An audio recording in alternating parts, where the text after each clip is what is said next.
धान मंडी जगिबे मंत्री दुर्नीति रोकवाकू मंत्री कड़ा कार्यानुष्ठान। देखंतु जदि आपण माने धान मंडी रे धान विक्रय करिया पई जाउछंती ताहाले एई खबर आपण मानक पई बहुत गुरुत्वपूर्ण। धान मंडी रे धान बिकुथिबा चासी मानक पई कोन रहिछि सरकारक तरफरु बड़ घोषणा।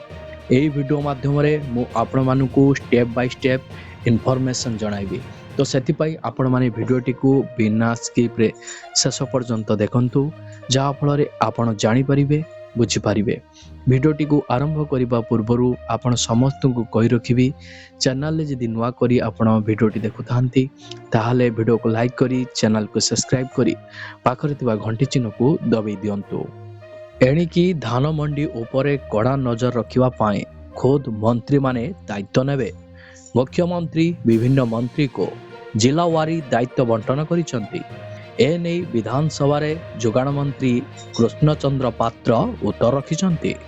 राज्य रे खरीफ ऋतु पाई धान संग्रह प्रक्रिया को स्वच्छ और व्यवस्थित करने को राज्य सरकार बड़ पदक्षेप ग्रहण करिसंती।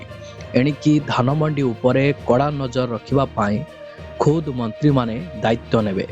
मुख्यमंत्री विभिन्न मंत्री को जिलावारी दायित्व बंटन करिसंती।